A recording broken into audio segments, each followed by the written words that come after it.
حضرت محمد صلی اللہ علیہ وسلم کا یتیم پر شفقت کا واقعہ۔ آپ صلی اللہ علیہ وسلم آگے تشریف لے گئے تو ایک بچے کو خاموشی کے ساتھ اداس بیٹھے دیکھا۔ آپ صلی اللہ علیہ وسلم نے اس بچے سے پوچھا کہ تمہیں کیا ہوا ہے؟ اس نے رو کر کہا، میرے سر پر باپ کا سایہ نہیں ہے جو میرے لیے کپڑے لا کر دیتا، میری امی مجھے نہلا کر کپڑے پہنا دیتی، اس لیے بسم اللہ الرحمن الرحیم۔ اسلام ایک مکمل نظام حیات ہے، اس میں معاشرے کے ہر فرد کے حقوق کا خیال رکھا گیا ہے۔ اللہ تعالیٰ نے کسی کو بے یار و مددگار نہیں چھوڑا، ہر ایک کے لیے ایسے اسباب و ذرائع مہیا کر دیے ہیں کہ وہ آسانی کے ساتھ اللہ کی زمین پر رہ کر اپنی زندگی کے دن گزار سکے۔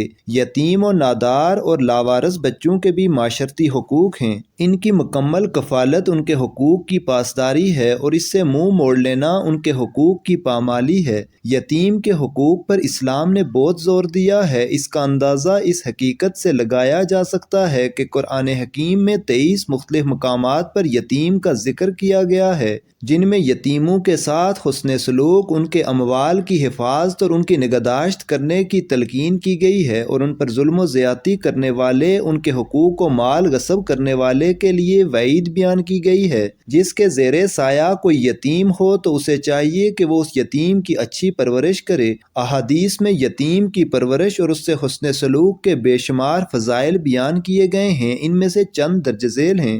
رسول اکرم صلی اللہ علیہ وسلم نے ارشاد فرمایا، میں اور یتیم کی کفالت کرنے والا جنت میں اس طرح ہوں گے۔ پھر اپنی شہادت والی اور درمیان والی انگلی سے اشارہ فرمایا اور انہیں کشادہ کیا۔ صحیح بخاری۔ حضرت عبداللہ بن عباس سے روایت ہے، امام الانبیاء صلی اللہ علیہ وسلم نے ارشاد فرمایا، جس نے مسلمانوں کے کسی یتیم بچے کے کھانے پینے کی ذمہ داری لی، اللہ تعالیٰ اسے جنت میں داخل فرمائے گا۔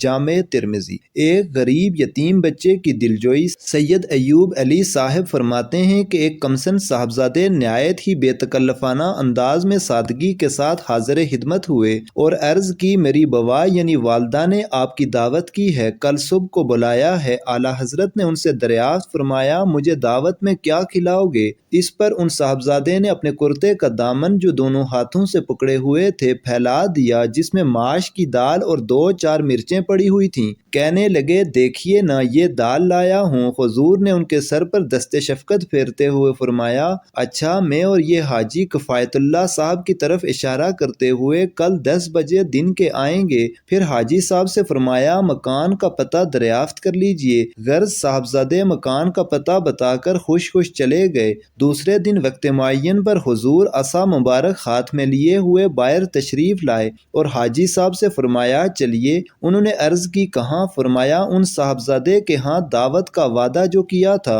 آپ کو مکان کا پتہ معلوم ہو گیا ہے یا نہیں؟ عرض کیا، جی حضور، محلہ ملو کپور میں ہے اور ساتھ ہو لیے۔ جس وقت مکان پر پہنچے تو وہ صاحبزادے دروازے پر کھڑے انتظار میں تھے۔ حضور کو دیکھتے ہی یہ کہتے ہوئے بھاگے، ارے بوا، مولوی صاحب آ گئے۔ آپ مکان کے اندر تشریف لے گئے۔ اندر دروازے کے قریب ہی ایک چھپر پڑا ہوا تھا، وہاں کھڑے ہو کر انتظار فرمانے لگے۔ کچھ دیر کے بعد ایک بوسیدہ چٹائی آپ کے تشریف فرما ہونے کے لیے آئی اور ڈلیا میں موٹی موٹی باجرہ کی روٹیاں اور مٹی کی رکابی میں وہی ماش کی دال جس میں مرچوں کے ٹکڑے پڑے ہوئے تھے سامنے لا کر رکھ دی اور کہنے لگے، کھائیے۔ حضور نے فرمایا، بہت اچھا، کھاتا ہوں۔ ہاتھ دھونے کے لیے پانی لے آئیے۔ ادھر وہ صاحبزادے پانی لانے کو گئے اور ادھر حاجی صاحب نے کہا، حضور، یہ مکان نکارچی نکارہ بجانے والے کا ہے۔ حضور یہ سن کر غایت تقویٰ کی وجہ سے کبیدہ خاطر ہوئے اور فرمایا، ابھی کیوں کہا؟ کھانے کے بعد کہا ہوتا۔ اتنے میں وہ صاحبزادے پانی لے کر حاضر ہوئے۔ حضور نے دریافت فرمایا کہ آپ کے والد کہاں ہیں اور کیا کرتے ہیں؟ دروازے کے پردے میں سے ان صاحبزادے کی والدہ نے عرض کی، حضور، میرے شوہر کا انتقال ہو گیا ہے، وہ کسی زمانے میں نوبت بچاتے تھے۔ اس کے بعد توبہ کر لی تھی، اب صرف یہ لڑکا ہے جو راج مزدوروں کے ساتھ مزدوری کرتا ہے۔ حضور نے مسرت سے الحمدللہ کہا اور دعائے خیر و برکت فرمائی۔ حاجی صاحب نے حضور کے ہاتھ دھلوائے اور خود بھی ہاتھ دھو کر شریک طعام ہو گئے، مگر دل ہی دل میں حاجی صاحب کے یہ خیال گشت کر رہا تھا کہ حضور کو کھانے میں بہت احتیاط ہے، غذا میں سوجی کا بسکٹ استعمال ہوتا ہے، یہ روٹی اور ہے بھی باجرے کی، اور اس پر ماش کی دال کس طرح تناول فرمائیں گے، مگر قربان اس اخلاق اور دلداری کے کہ میزبان کی خوشی کے لیے خوب سیر ہو کر کھایا۔ حاجی صاحب فرماتے ہیں کہ میں جب تک کھاتا رہا حضور بھی برابر تناول فرماتے رہے۔ وہاں سے واپسی پر حاجی صاحب کے شبہ کو رفع فرمانے کے لیے ارشاد فرمایا، اگر ایسی خلوص کی دعوت روز ہو تو میں روز قبول کروں۔ حیات اعلیٰ حضرت 165۔ ایک واقعہ ملاحظہ فرمائیں، اردن میں گزشتہ دنوں ایک عجیب واقعہ رونما ہوا، نہایت ہی عجیب۔ ابو انس ایک نیک تاجر تھا، اس کا چھوٹا بھائی یونیورسٹی میں پڑھتا تھا جس کے جملہ اخراجات ابو انس پورے کرتا تھا۔ کچھ عرصہ بعد ابو انس کا نوجوانی میں ہی انتقال ہو گیا، لواحقین میں نوجوان بیوہ اور ایک بیٹا انس رہ گیا۔ کچھ ہی دن بعد ابو انس کا چھوٹا بھائی بھی اس کے گھر منتقل ہوا اور یہ آسرا دیا کہ مرحوم بھائی کی تجارت سنبھالنے کے لیے یتیم اور بیوہ کی کفالت بھی میں کروں گا۔ کچھ وقت تو معاملہ ٹھیک چلتا رہا، بعد میں اس کی نیت میں فطور آ گیا، اس نے چپکے سے ساری جائیداد اپنے نام کرائی اور راتوں رات سب کچھ فروخت کر کے امریکہ بھاگ گیا۔ پیچھے یتیم اور اس کی ماں سڑک پر آ گئے۔ اس بدبخت نے امریکہ جا کر گاڑیوں کا کاروبار سیٹ کر دیا اور وہاں شادی بھی کر لی، اس کا بزنس چمک اٹھا اور یہ ارب پتی بن گیا۔ 15 برس بعد اسے خیال آیا کہ اب وطن واپس جانا چاہیے، یہ سوچ کر وہ اردن آ گیا اور پھر یہیں بزنس کرنے کا ارادہ بنا۔ اس نے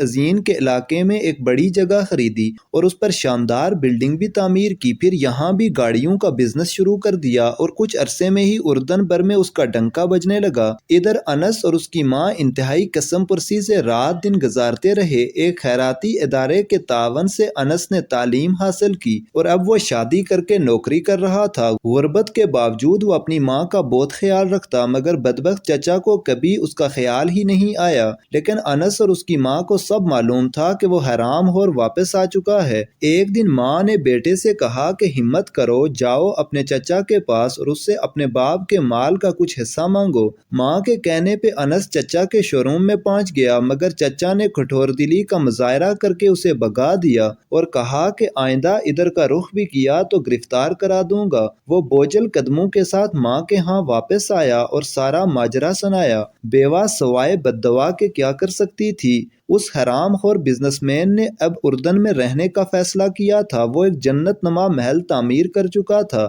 اور اب اس نے بیوی بچوں کو اپنے پاس اردن بلا لیا۔ ادھر وہ لوگ امریکہ سے روانہ ہوئے اور ادھر یہ بدبخت انہیں لینے کے لیے اپنی نئی ماڈل کی پرتعیش گاڑی لے کر ایئرپورٹ روانہ ہوا۔ جب وہ ایئرپورٹ سے باہر نکلے تو یہ سب اس نئی گاڑی میں سوار ہو کر اپنے محل کی طرف چل پڑے۔ یہ سارا منظر دیکھ کر فرشتہ اجل ہنس رہا تھا۔ جیسے ہی ان کی گاڑی مین سڑک پر پہنچی تو ایک تیز رفتار ٹریلے نے اسے روند ڈالا اور انس کا حرام خور چچا اپنی امریکن بیوی اور دونوں بچوں کے ساتھ ٹکڑے ٹکڑے ہو گیا۔ پیچھے اس کا سوائے انس کے کوئی نہیں تھا، یہی اکلوتا وارث۔ اب اس کا محل، شوروم اور بزنس بیٹھے بٹھائے انس کی جولی میں گر گیا۔ کیسا عجیب معاملہ ہے رب کریم کا، اس نے یتیم کے مال کو کئی گنا بڑھا کر اسے لوٹا دیا۔ وہ مظلوم کی دعا ضرور سنتا ہے، اگرچہ اس کے ظاہر ہونے میں کئی برس بھی لگ جائیں۔ دوسرا یہ کہ وہ ظالم کو ڈیل ضرور دیتا ہے، لیکن جب پکڑتا ہے تو سامان عبرت بنا کر چھوڑتا ہے۔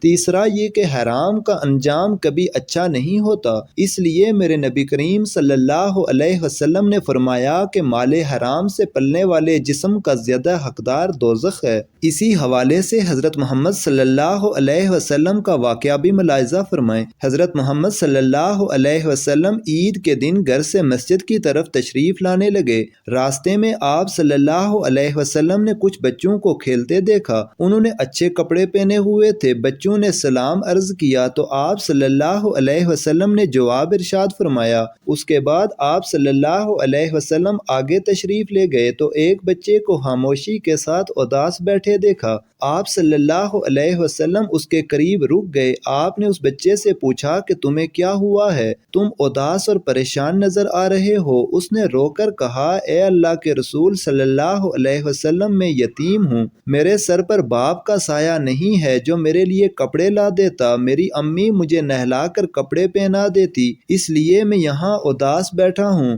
آپ صلی اللہ علیہ وسلم نے اسے فرمایا کہ تم میرے ساتھ آؤ۔ آپ صلی اللہ علیہ وسلم اسے لے کر واپس اپنے گھر تشریف لائے اور سیدہ عائشہ صدیقہ رضی اللہ تعالیٰ عنہا سے فرمایا، حمیرہ، انہوں نے عرض کی، لبیک یا رسول اللہ صلی اللہ علیہ وسلم۔ آپ نے فرمایا، اس بچے کو نہلا دو۔ چنانچہ اسے نہلا دیا گیا۔ اتنے میں نبی کریم صلی اللہ علیہ وسلم نے اپنی چادر کے 2 ٹکڑے کر دیے۔ کپڑے کا ایک حصہ اسے تہبند کی طرح باندھ دیا، دوسرا اس کے بدن پر لپیٹ دیا، پھر اس کے سر پر تیل لگا کر کنگھی کی گئی، حتیٰ کہ جب وہ بچہ تیار ہو گیا اور آپ صلی اللہ علیہ وسلم کے ساتھ چلنے لگا تو آپ صلی اللہ علیہ وسلم نیچے بیٹھ گئے اور اس بچے کو فرمایا، آج تو پیدل چل کر مسجد میں نہیں جائے گا بلکہ میرے نبوت والے کندھوں پر سوار ہو کے جائے گا۔ آپ صلی اللہ علیہ وسلم نے اس بچے کو کندھوں پر سوار کر لیا۔ اسی حالت میں اسی گلی میں تشریف لائے جہاں یہ بچے کھیل رہے تھے۔ جب دوسرے بچوں نے یہ معاملہ دیکھا تو وہ رو رو کر کہنے لگے، کاش ہم بھی یتیم ہوتے اور آج ہمیں بھی نبی کریم صلی اللہ علیہ وسلم کے نبوت والے کندھوں پر سوار ہونے کا شرف حاصل ہوتا۔ آپ صلی اللہ علیہ وسلم جب مسجد میں تشریف لائے تو منبر پر بیٹھ گئے تو وہ بچہ نیچے بیٹھنے لگا تو آپ نے اسے اشارہ کر کے فرمایا، آج تم زمین پر نہیں بیٹھو گے۔ چنانچہ آپ نے اس بچے کو اپنے ساتھ منبر پر بٹھایا، پھر اس کے سر پر ہاتھ رکھ کر ارشاد فرمایا کہ جو یتیم کی کفالت کرے گا اور محبت و شفقت کی وجہ سے اس کے سر پر ہاتھ پھیرے گا، اس کے ہاتھ کے نیچے جتنے بال آئیں گے اللہ تعالیٰ اس کے نامہ اعمال میں اتنی نیکیاں لکھ دے گا۔ اللہ تعالیٰ ہم سب کو یتیموں کا سہارا بننے کی توفیق عطا فرمائے، آمین۔